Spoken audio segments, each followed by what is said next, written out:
Okay, I'm gonna have to do like a voiceover, but here is video Madeline, not editing Madeline, going to set up the phone. I'm gonna put it on this side of the arena, and I know it's gonna be difficult to see what I'm doing, but I have a feeling that we're gonna be moving around quite a bit.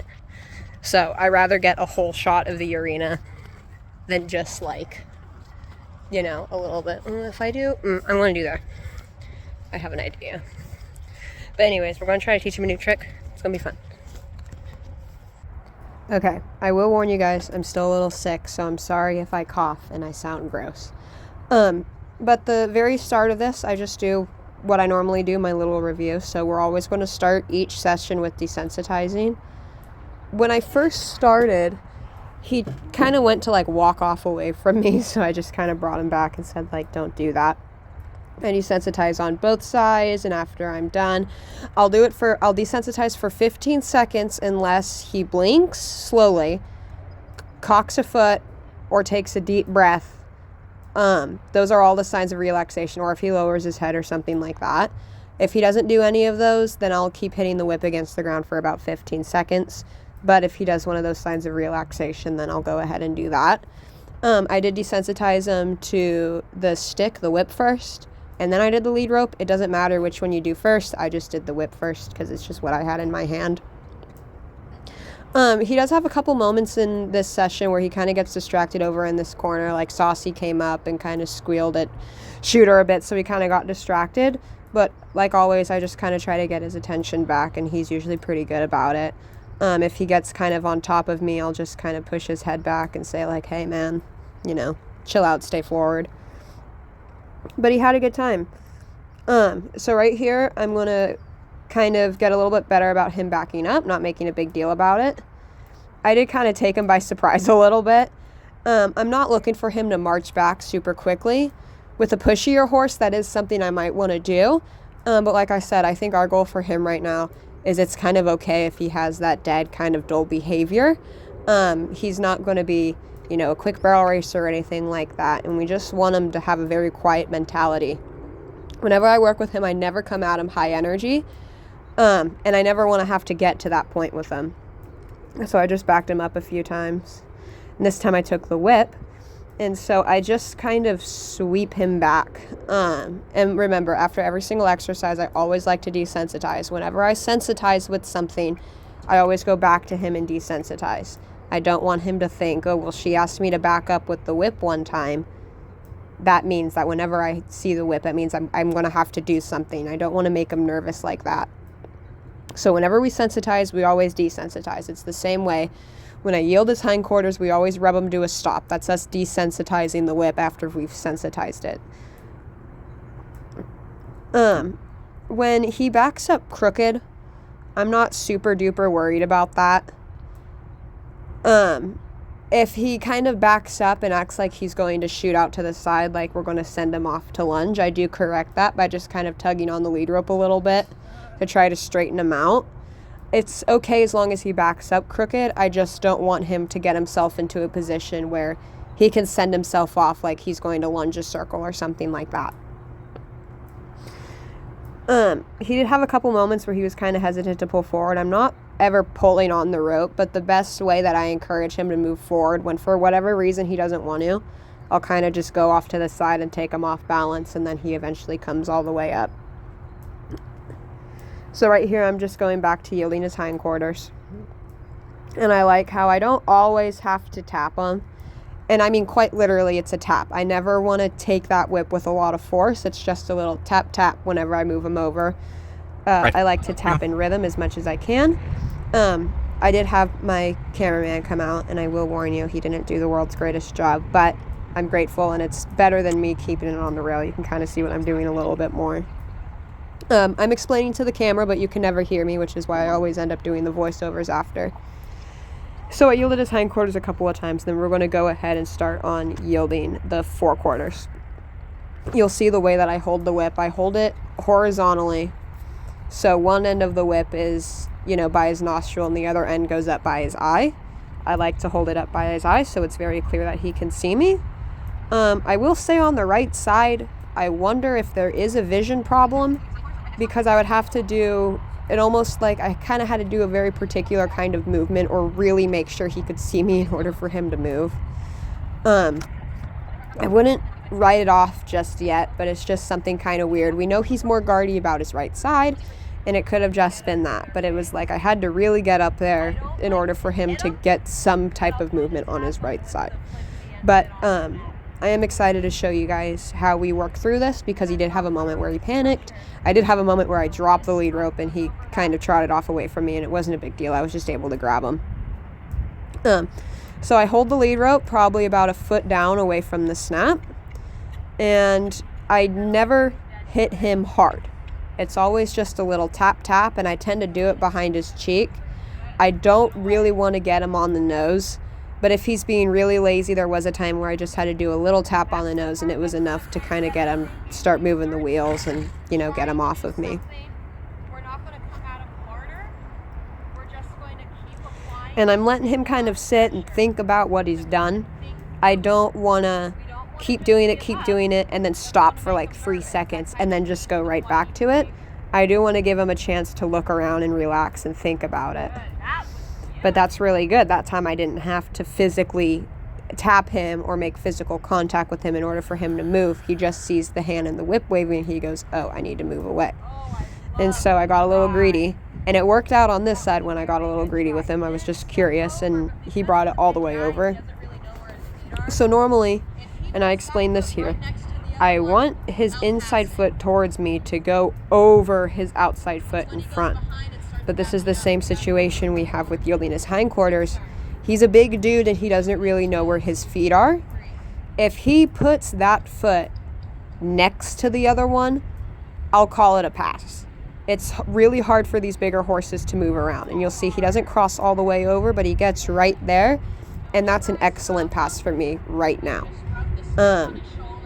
I think the more we do this, and the more we do it with time, he'll kind of start consistently crossing over. And of course, the more we do this, it might feel like he might set back. So when I do this the next day, it might be worse, but we have to keep doing it until eventually it's just second nature for him. But he does a full circle all the way around where he's consistently stepping across, and I always rub him to the stop. I don't like to rub him on his head because he's not a huge fan of that. So whenever I rub him, I'll just go back to his shoulder, and I like to make sure I'm rubbing him with the whip as well as my hand. And then I'm going to go back and desensitize to the other side since he's a little weird about this side. So remember, the right side is harder, so he gets a bigger reaction. As I'm looking at this, I rather my left hand be a little bit higher so the whip is kind of at the same angle that his head is at. And so he did one good step, so I tried to rub him to a stop even though he was running away from me. And that's important. When he runs away after we've rubbed him to a stop, we have to keep trying to rub him. But if he's running away and he's not doing what we've asked him to do, in this case yielding his forequarters, I would keep asking him to keep yielding his forequarters, which is difficult because sometimes you kind of have to run after them when they start getting flighty like that. It's my job to kind of get rid of that. So if you guys do come across a mishap when I'm not around, it's not going to be a big reaction like that. It might be a step in the wrong direction rather than I'm going to run away in the wrong direction. So as you can see, I'm still trying to hold him. And he gets an idea. He takes kind of a half step. And I don't wave with rhythm if he's running away. I just kind of held it up, and he took the little half step that I wanted. And when you kind of get a big flighty reaction, sometimes you have to reward at least the effort, even though it wasn't perfect or it wasn't the full motion, if that makes sense. So here is when he starts getting a little stuck. Instead of being flighty, he gets a little, well, I'm going to stand here. When they kind of start to stand there, I recommend trying to get your hands up higher. The reason my left hand isn't up, and it's my mistake, is because I'm looking at his feet, because I know that he's kind of either going to make a big reaction or not move at all. And I'm not hitting him hard. It's just a big dramatic kind of air movement, and I kind of start tapping him right behind his cheekbone. And so he took one step, so I rubbed. I said, that's great, congrats. And I tried to kind of get him facing the camera a little bit more so you can see what I'm doing. And then I go back.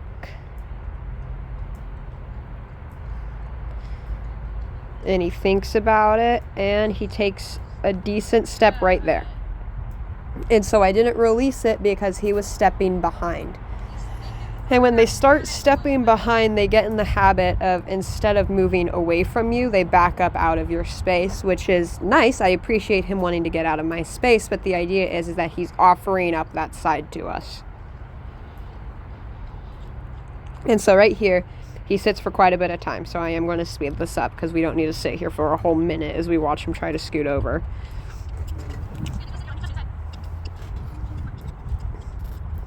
And so eventually I totally drop the lead here.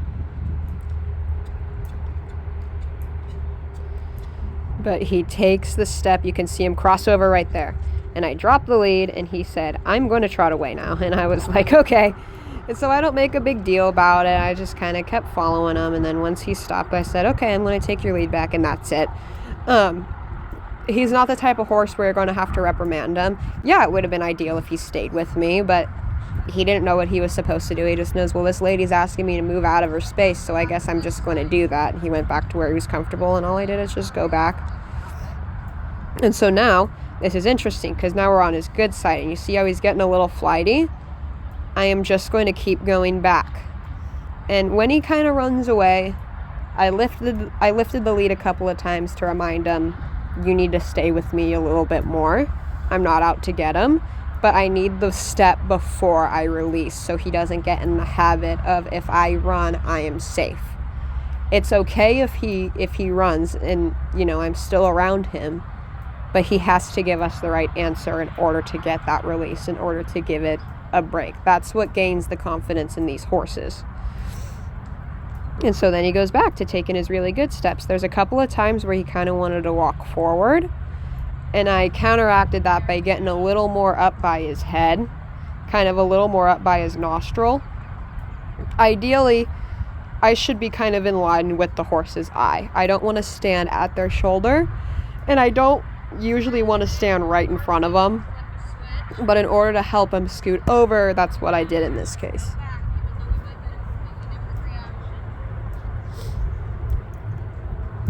So I go ahead, I put the lead rope over his neck. That's another thing I like to do. I like to put the lead rope over their neck while I do this, just so it's out of the way. I don't like to have the lead rope dragging behind me because they tend to step on it. I tend to step on it. It's just a big mess. And so I'm kind of just taking time to rub on him and just kind of hang out for a second. And then I go ahead and ask him. He tried to move forward, so I just kind of tapped that lead rope and said, nope, that's not what I'm asking for. And so now he's backing up, and I just put my hands higher and higher. I just keep going back into position. And it's hard to go back into position and keep the whip up, but it's just what we got to do. He took one step after this, and so I'm going back to rewarding one step because he had a super flighty reaction.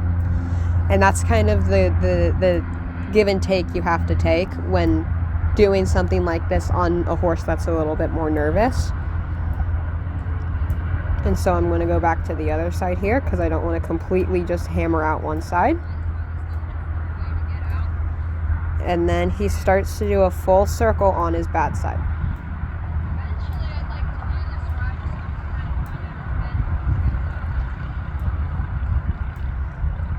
Ideally at the end of each kind of review session. And so the next day I'm going to move on. But I want to be able to do a full circle on both sides every single time I come out here. It's going to be a constant review. He's always going to get desensitized. He's always going to have to yield his hindquarters a full circle, both directions. And now he's going to have to yield his hindquarters a full circle in both directions. He's also going to have to back up at least 10 steps in my book in order for me to consider, okay, that's a pass. We don't need to go back and work on it. And eventually it just starts getting quicker with time. It's just second nature for him. And so we are on his bad side right now. And so I'm kind of getting a little more in front of his nose. Whenever he takes a step, I kind of take off the pressure a little bit. And so what was nice about that one is that I didn't have to make physical contact on that last step, which I was very, very happy about.